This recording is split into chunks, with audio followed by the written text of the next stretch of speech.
Hello everyone, I'm Megan Sullivan. I'm here with Toby Stoltz from Warhorse Studios. We are playing Kingdom Come Deliverance, and today we're going to look at the user interface, some cool menu tabs. We're going to talk about horses and RPGs, because there's some cool RPG stuff that you can do with horses in this game. So let's jump right into the user interface. Yes, welcome to Fun with Horses.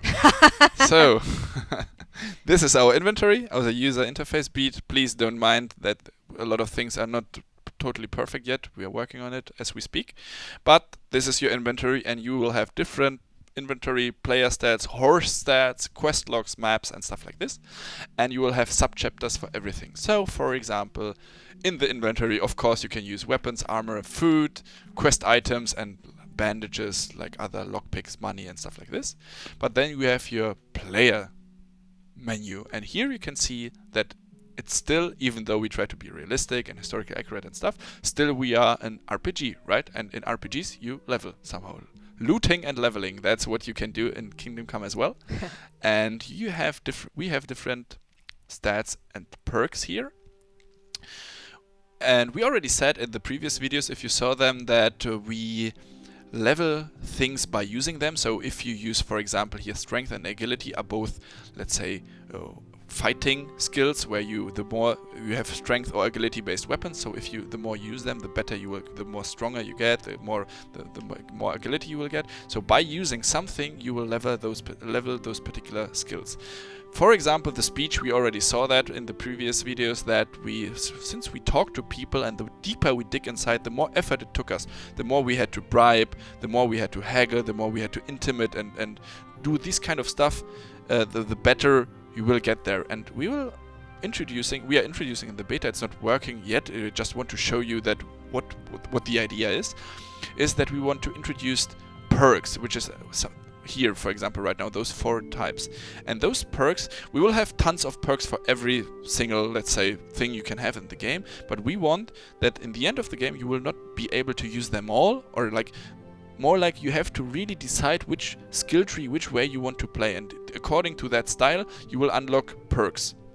So technically you could have them all, but practically when you play the game in one playthrough you will not be able to unlock them all. So you have to take care. Those 4 perks here, for example, in the speech skill, are bound to haggling. So as a perk, you might know, of course, they are something like permanent boosts in something. So those 4 here, for example, increase merchants' tolerance towards buying stolen items from you. Of course, stolen items, you can't sell them in the village, you are stealing them. So, but we will have a tolerance. So the farther you are away from that place you stole those items, the less the merchant will recognize those items. And if you try to sell common stuff, like, I don't know, a line insert, it will be relatively easy. But if you try to sell a signed ring or something like this, it's like a very particular thing, everyone will recognize, this will be extremely hard. So these are levelable skills, but we also have something that is not levelable, but that's a combination of numbers, let's say. Because, for example, we have, let's say, the visibility, conspicuousness, noise, and these kind of stuff you see, 50%, 61%, 70%, it takes into account what type of armor you're wearing. So if you have, let's say, a rustling full plate armor, which is like super good in defense and everything, then you are extremely noisy because it rustles, so it's like when you run around, everyone will hear that. You are very visible, it's shiny, it's a bright thing, and but you will be less into somebody's house in a full plate of armor. Exactly. It will also raise conspicuousness, because the people will say, like, what the hell? Why is a full plate armor guy walking around? On the other hand, if you have, for example, you can loot even the bad guys, and the bad guys in our game are a nomadic tribe from the Far East, from Asia. They're called Cumans, and the Cumans look extremely, let's say, exotic. They have full plate face mask with mustaches and something like that. We can kill them and loot them, and we can take all their armor and look like them. And then we have conspicuousness 100%. People will be extremely afraid when we enter the villages. Maybe they will immediately attack us. So these kind of stuff is in the game as well. And visibility and noise are both stealth skills, stealth things that will take into account how visible you are, if the people will see you, if you're sneaking and stuff like this. And yeah. Stamina or health is something that is not levelable. Everyone will have the same health amount on the entire planet, on the entire world, but it's the armor that keeps you alive. So the better your armor is, the more health you will have, and the stamina is something you can level. So stamina is something you need for blocking, attacking. It prevents you from critical hits and stuff like this, but every single blow, every single defense move you do will cost you stamina, like imagine it like in the Dark Souls games, for example. And if you run out of stamina, you cannot attack, you cannot block, and you're open for critical hits. The stamina is directly we see that here on the bottom, the red lines and the yellow lines, they are directly bound to each other. So the more energy you will lose, the less maximum stamina you will have, because they are connected. Just imagine you are in a street fight. The more hits you will get, the less you can fight back, because you are tired, you are injured, and there's something we want to bring up in the game. And we see it started to rain. Bad time to go out and pick a fight. So can you recover? How long does it take to recover stamina?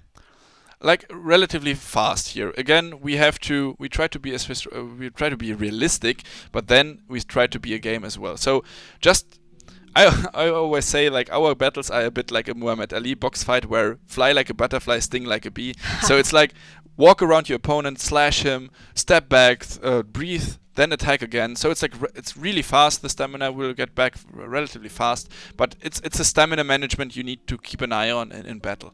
So we got to combat. We've got weapon bow, yes. weapon sword.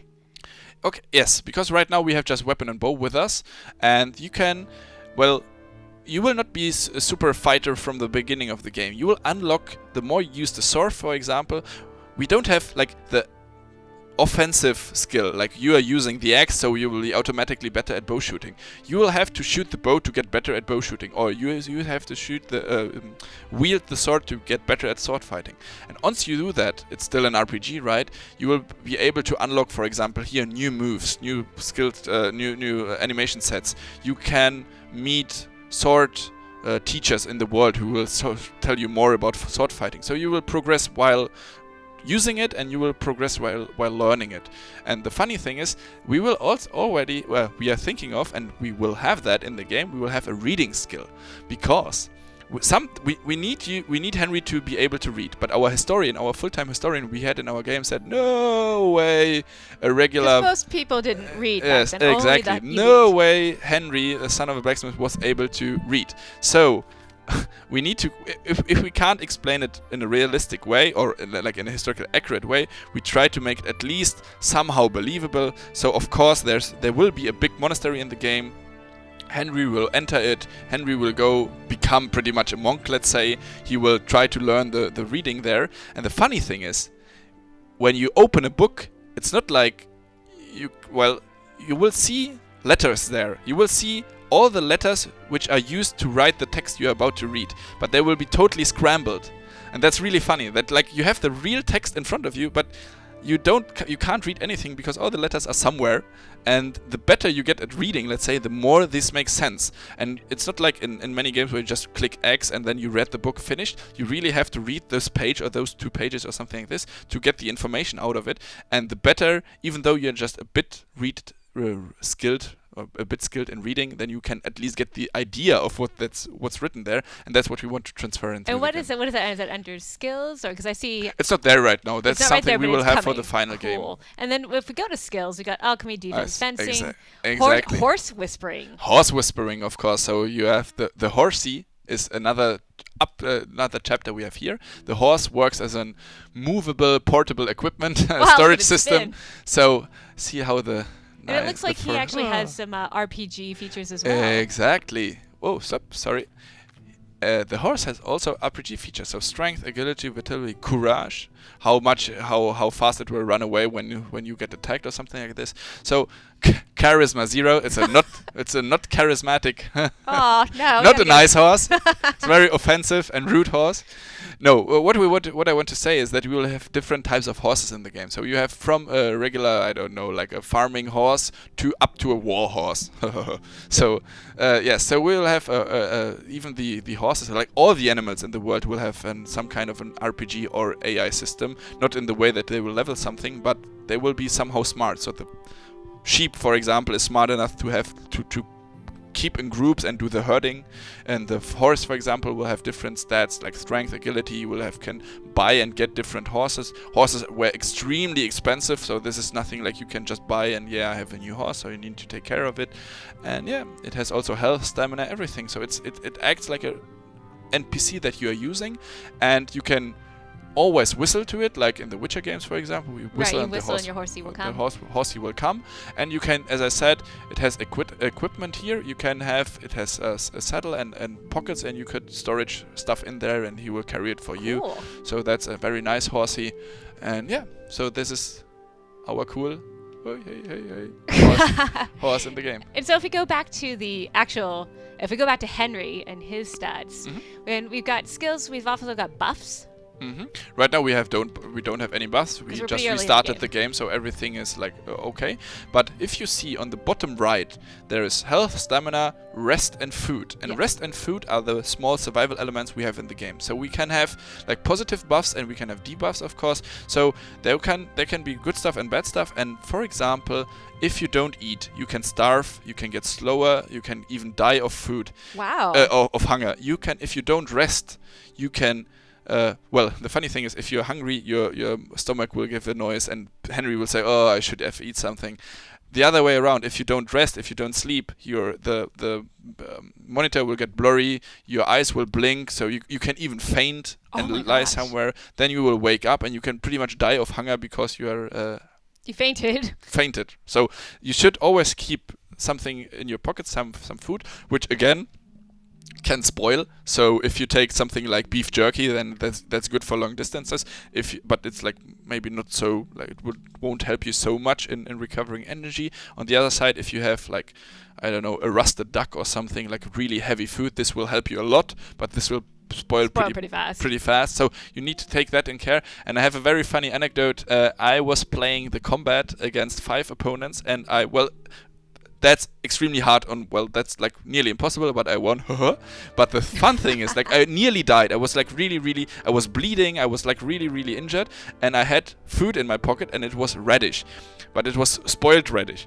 And I ate it, and I got food poisoned. So not the bandits killed me, but I poisoned myself with spoiled radish, which killed me then later. So that was like a very sad story. The end of the hero, because he died of spoiled radish. Yeah, so make sure to at least have a piece of beef jerky with you at all times. And then we got reputation. Yes. And it looks like you've got a plus 43 reputation in Talmud. No, the plus means that you can have, this is, UI is broken, but this is like the particular, let's say, parties inside the villages, so they have shopkeepers and something like this, people there, important people. The plus always means that there is something you can unlock, like the perks, for example. Okay. Here, the lock picking, you have a small chance to break lock, blah, blah, blah. So you have all these kind of stuff. This just means that you can unlock some perks. And the reputation is something, everything good you do in the world will have a positive reputation on the village or the people living in there. But on the other hand, you can totally mess up. You can make Talmberg, for example, mad at you. They will attack you on sight if you're doing the bad stuff there.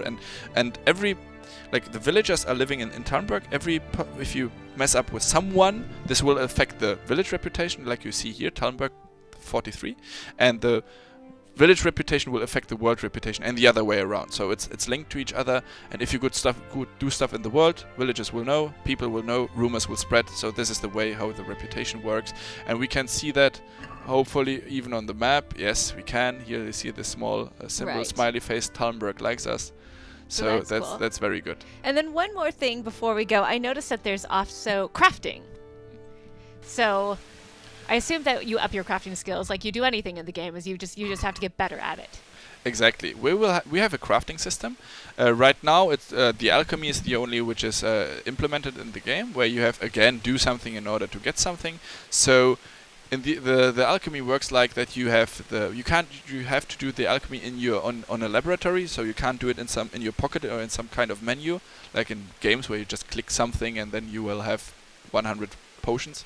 Here you have to really read the recipe book. You have to follow the steps, like take 2 fists of thistle, take 1 fist of nettle, boil it for 2 turns of the hourglass in the liquid, I don't know, liquor or wine or something like this. So you have to follow all these steps in order to get the final potion. So in the beginning, we want you to make all those steps. Like you have to manually do it, but we will offer you auto cook later once you did it at least once right. But the recipe book will not tell you exactly what to do in the first place, so you'll have to discover a bit and read what is this type of herb. Is it herb? Is it good against or strong against? And then you have to combine them in a smart way. It's always written in which way they are, with which liquid they are reacting. So you have to keep that in mind. Once you try it out, once it works, it will be written down in your recipe book, and then you can later auto cook them whenever you want. And you see, it's very dark right now. It's night and it's raining, so this guy is not running away from me, but he's running away from the rain. So yeah, That's very dynamic. That's very cool. Thank you so much for showing us the user interface, all the different things that you can do in terms of crafting. I love that our horse is an NPC as well. Got to get that charisma up for that horse, though. Got to do something about that. Awesome. Well, thank you guys so much for joining us for all your Kingdom Come Deliverance needs. You're already in the right place. IGN.